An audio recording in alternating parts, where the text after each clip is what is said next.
Hello guys, what's up? I am Bahar and today we want to surprise native speakers with our accents because I'm here to tell you 5 tips that if you do them, you will definitely speak more natural, and after that I will tell you a technique so you can achieve your dreams faster. So what you're waiting for? Let's watch it, learn it. The first thing that I want to tell you that would definitely help you to speak more natural is to use abbreviations. Most of you right now think that I'm talking about abbreviations in chats, but no, I'm talking about using them in spoken English. For an example, instead of saying I will call you as soon as possible, you can say I will call you ASAP. Like instead of saying as soon as possible, that is so long, you can say ASAP. Another abbreviation that is so common is FYI. Instead of saying for your information, like FYI, I'm studying literature. FYI. There it is. Oh, and FYI, we are not friends. And some other abbreviations are DIY, like do it yourself, or instead of saying second, you can say sec, like I will be there in a sec. Also, we have the abbreviation K, like instead of saying okay or alright, you can say K. Oh yeah, you're right. Okay, bye.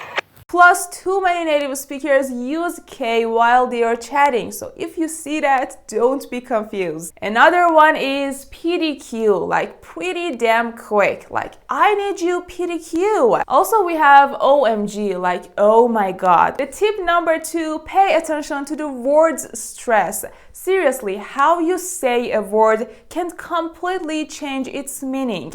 Like when you say address or address, because address means directions or names of the streets, alleys, or a city. Address means to give someone directions. And another word that is so common is present or present. As you know, this is present. It is a gift that you can give someone for their birthday party or someone's anniversary, but present means to introduce something, to make a presentation. Like, let me present our new product. Another word is dessert and desert. Well, this is desert. It is a hot and dry place that you can't find water. And on the other side, this is desert. It means to leave someone without helping them. See, they are two different in meaning. The tip number 3 that is so helpful and necessary when you are speaking in English is use contractions while you're speaking in English. Otherwise, you will sound formal every time you speak in English. Let me tell you some of these contractions. For an example, instead of saying let me help you, you can say let me help you. Let me drive you home. You can't drive. Or I don't know. Don't know. And some other contractions that are so common while you're speaking are gonna, like instead of saying going to, like I'm gonna go shopping and I'm gonna buy a dress. Or you can replace got to with gotta. I gotta go. I am definitely sure that you know this one. Instead of saying want to, you can say wanna. I wanna meet you just right now. I want to buy a big cake for my birthday party. Also, you can stop saying give me. Give me the money I borrowed you last week. The next contraction that I use a lot is what's up. Instead of saying what is up or what's up, you can say what's up. And you know, the question how are you is good, but it gets boring every time you want to ask someone this question. So instead of that, you can say what's up. And the last one is I am going to, you can say I'm gonna email Danny. I'ma call him now and ask him what happened last night. The tip number 4 is use idioms and expressions while you're speaking in English.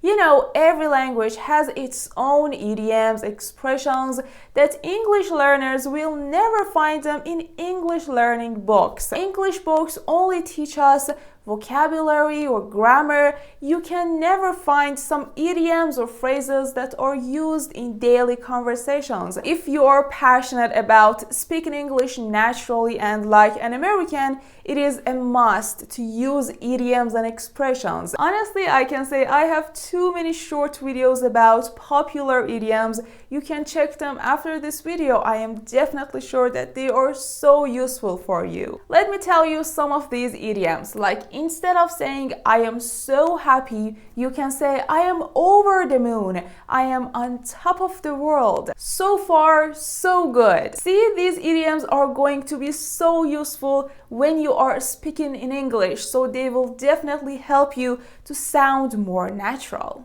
And the final tip is to know silent letters. I call them tricky letters because they are always in the word, but we do not have to say them. Like in these words, letter D is silent. Handsome, sandwich, Wednesday, bridge, badge, gadget. See, if you don't know their correct pronunciations, you will definitely pronounce them wrong. And if you are talking to a native speaker, it will be so embarrassing.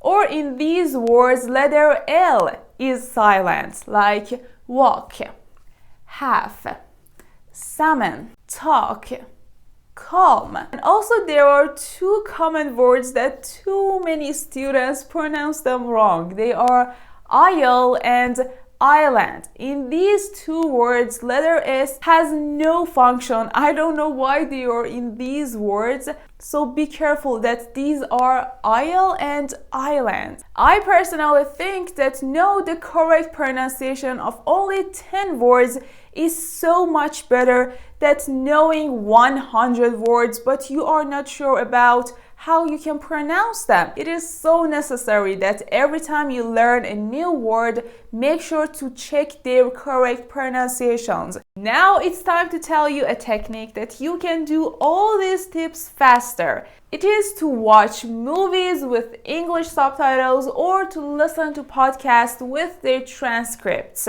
It is like you are sitting in front of a group of native speakers and you keep listening and listening to them. You know, it is called exposure. Your mind is full of English sentences, so you can definitely improve your accent because you're listening the correct pronunciations. I have to tell you that only listening or watching movies is not enough. Make sentences, examples, or even stories with all these idioms. In my humble opinion, you don't need to learn 1,000 idioms or words every week or month. Learning only 10 idioms every week is so enough, so you can remember them, memorize them, try to use them in your sentences. And I have to tell you that always be patient because good things will happen for someone who is patient and works so hard for their dreams. Alright guys, that was it for today's video. We talked about 5 tips that you can definitely improve your speaking skills. And after that, I told you a great technique that is watching movies or listening to podcasts. Use all these idioms and phrases in your sentences. So if this video was useful for you, don't forget to subscribe to my channel right now and like this video to support me and to let YouTube algorithm know that you have enjoyed this content. Also, if you have some other questions, you can ask me in the comments. I will read all of your feedbacks and answer your questions. So yeah, that was it for today's video. Thank you for watching. I hope you enjoyed it. Bye. Have a nice day.